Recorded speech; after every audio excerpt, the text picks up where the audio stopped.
नमस्ते सदा वत्सले मातृभूमि। नमस्कार दोस्तों, मैं हूं नागेंद्र प्रताप सिंह और आप देख रहे हैं मेरा YouTube चैनल कानून फॉर ऑल।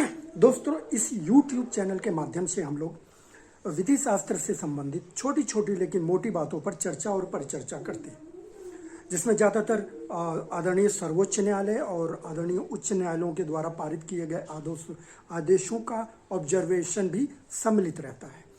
आज का जो हमारा विषय है मित्रों, वो है कि यदि किसी वादी ने न्यायालय में वाद प्रेषित किया है, यानी कि एक प्लेंटिफ ने कोई प्लेंट फाइल किया है, तो डिफेंडेंट यानी कि जो प्रतिवादी है वो किन आधारों पर उस प्लेंट को रिजेक्ट करने के लिए अर्जी न्याय पटल पर प्रेषित कर सकता है। तो सीधे सीधे शब्दों में अगर हम बात करें तो रिजेक्शन ऑफ द प्लेंट ये किन कारकों पर निर्भर करता है, किन आधारों पर निर्भर करता है, आज का विषय उसी से संबंधित है।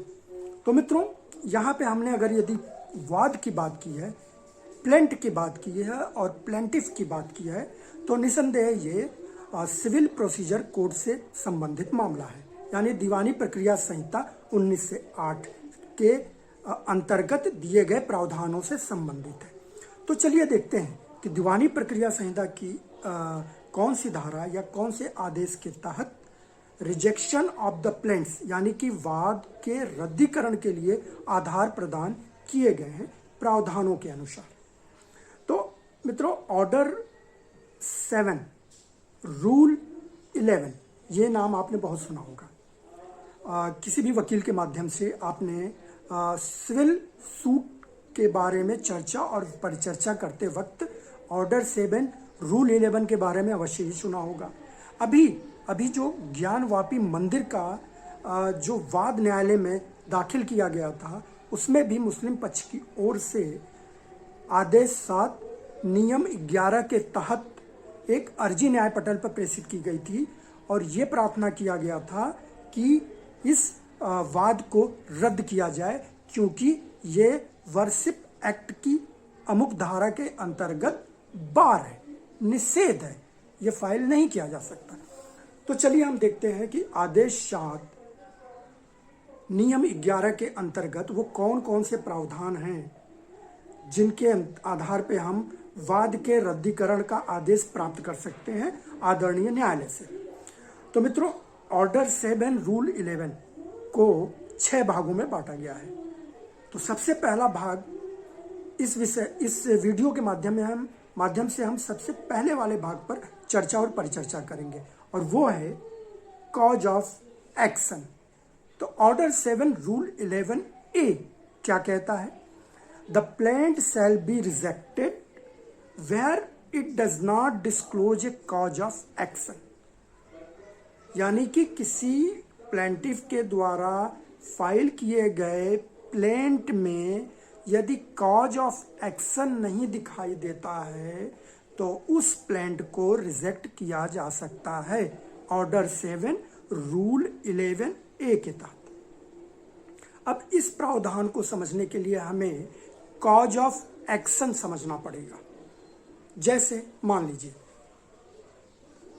रमेश जो है एक भूखंड का मालिक है, उसके पास निष्पादित किए गए और पंजीकृत किए गए वैध दस्तावेज है उस भूखंड के बारे में जो उसके नाम पर हैं। इसके अतिरिक्त 7/12, चूंकि हम महाराष्ट्र में हैं इसलिए हम 7/12, 6/12 की बात करेंगे। ये रिवेन्यू रिकॉर्ड्स होते हैं, यानी राजस्व कार्यालय में जो कागजात बनाए जाते हैं उन्हें हम 7/12, 6/12, 8 एक्सट्रैक्ट यानी 8/12 के नाम से जानते हैं, कमीजास पत्रक के नाम से जानते हैं। ऐसे बहुत सारे रिवेन्यू रिकॉर्ड्स होते हैं, लेकिन मेन जो रिवेन्यू रिकॉर्ड्स होता है वो 7/12 एक्सट्रैक्ट्स होता है और 6/12 एक्सट्रैक्ट्स। 6/12 यानी 6/12 में क्या होता है? म्यूटेशन एंट्री होती है। म्यूटेशन एंट्री क्या होती है कि जब किसी भूखंड को उसका मालिक किसी नए व्यक्ति को बेच देता है तो उसके लिए एक दस्तावेज निष्पादित करता है, उस दस्तावेज का पंजीकरण करता है, यानी कि execution of the agreement as well as registration of the agreement होता है। तो जब एग्रीमेंट रजिस्टर्ड हो जाता है तो उसको हम फिर रेवेन्यू ऑफिस में लेकर जाते हैं, एक एप्लीकेशन देते हैं कि भाई अब ये भूखंड मैंने खरीद लिया है, ये मेरा पंजीकृत दस्तावेज है, अब इस पर मेरा नाम चढ़ा दीजिए। तब उस दस्तावेज के आधार पर एक नई म्यूटेशन एंट्री आती है जो 612 कहलाती है। और यही 612 जो म्यूटेशन एंट्री होती है वो 712 एक्सट्रैक्ट्स पे चला जाता है, यानी 712 पे चला जाता है और पुराने मालिक की जगह नए मालिक का नाम उस पर लिख दिया जाता है। ठीक है, तो इस प्रकार रमेश के पास एक भूखंड है जिसका दस्तावेज, पंजीकृत दस्तावेज उसके नाम पे है और रेवेन्यू रिकॉर्ड्स में भी उसका नाम है कि ये इस भूखंड का मालिक है। ठीक है, अब होता क्या है कि अब्दुल कुछ लोगों के साथ आता है और उस भूखंड पे झोपड़ी बना लेता है, झोपड़ी बना के रहना चालू कर देता है। जब रमेश को ये पता चलता है कि अब्दुल ने उस पर अवैध कब्जा कर लिया है तो रमेश अब्दुल के पास जाता है कि ये ज़मीन मेरी है, ये मेरे कागजात हैं, ये रेवेन्यू रिकॉर्ड्स हैं, तुम ये ज़मीन को खाली कर दो, तुमने अतिक्रमण किया है। अब अब्दुल तो अब्दुल है, वो तो ऐसे मानेगा नहीं, तो वो साफ साफ कहता है कि चले जाओ यहाँ से, ये ज़मीन मेरी है, मैंने इस पर झोपड़ा बना लिया है, ये लाइट बिल है, ये वाटर बिल है, ये सारा कनेक्शन मुझे मिल चुका है, तो अब ये ज़मीन मेरी है, तुमको अगर ये ज़मीन चाहिए तो जाओ कोर्ट में। अब देखिए यहाँ पे क्या होता है, अब यहाँ पे कॉज ऑफ एक्शन कैसे अराइज होता है। इस संपत्ति का मालिकाना हक रमेश के पास था, रमेश का राइट, इंटरेस्ट और टाइटल इस जमीन पे था जो वैधानिक था। अब्दुल उस जमीन पे अवैध कब्जा करता है और उस जमीन को रमेश के द्वारा उपभोग किए जाने से रोक देता है, रमेश उसका उपयोग नहीं कर पाता। तो इससे क्या होता है कि अब्दुल के द्वारा रमेश के राइट, इंटरेस्ट और टाइटल का वायलेशन होता है, उल्लंघन होता है। तो जब रमेश के राइट, इंटरेस्ट और टाइटल का उल्लंघन होगा तब यहाँ पे कॉज ऑफ एक्शन अराइज हो जाता है, कॉज ऑफ एक्शन उत्पन्न हो जाता है। अब इस कॉज ऑफ एक्शन को लेके रमेश अब्दुल को डिस्पजेस करने के लिए कोर्ट में सूट फाइल कर सकता है, प्लेंट फाइल कर सकता है। तो अब यहाँ पे एक वैलिड कॉज ऑफ एक्शन है। कैसे? क्योंकि वो संपत्ति का मालिक कौन है? रमेश है। रमेश ने उस प्रॉपर्टी को खरीदा है, उसके खरीदने वाले दस्तावेज हैं जो पंजीकृत हैं, उन दस्तावेजों के आधार पर रेवेन्यू रिकॉर्ड्स में उसका नाम है उस भूखंड के मालिक के रूप में। इसलिए अब उसकी संपत्ति पर यदि कोई अब्दुल आके कब्जा कर लेता है और उसको उपभोग करने से रोक देता है तो इससे रमेश के राइट, इंटरेस्ट और टाइटल का वायलेशन होता है, उसका उल्लंघन होता है, जो कि एक रियल कॉज ऑफ एक्शन को उत्पन्न करता है। अब इस कॉज ऑफ एक्शन पे रमेश सूट को राइट टू सूट यानी कि सूट फाइल करने का अधिकार मिल जाता है और इस कॉज ऑफ एक्शन पे ही रमेश अपना क्लेम कोर्ट के सामने रखता है और रिलीफ मांगता है कि मेरी जमीन इससे खाली कराकर, अब्दुल से खाली कराकर दी जाए। तो ये है कॉज ऑफ एक्शन। अब सपोज कीजिए जो दूसरा उदाहरण ले लें। अब मान लीजिए इसको उलट देते हैं, रमेश का भूखंड का मालिक है, रमेश के पास दस्तावेज है, पंजीकृत दस्तावेज है और रेवेन्यू रिकॉर्ड्स में भी रमेश मालिक है। अब अब्दुल आके उस पर कब्जा कर लिया है। जब रमेश उसको खाली कराने के लिए जाता है तो अब्दुल क्या कहता है कि मैं नहीं खाली करूंगा, मैं जा रहा हूं कोर्ट में। वो कोर्ट में चला जाता है, ठीक है, कोर्ट में जाता है तो वो बोलता है कि इस पर मेरा इस रमेश वाले भूखंड पे उसका कब्जा है, वो बहुत दिनों से रह रहा है, तो मुझे without due process of law, without following the due process of law मुझे निकाला ना जाए, यानी कि मुझे निकाला जाए तो कानून की प्रक्रियाओं का पालन करते हुए ही मुझे निकाला जाए, अन्यथा बिना कानून की प्रक्रियाओं का पालन किए ये मुझे ना निकाले, यानी कि due process of law follow करने के लिए बोलता है।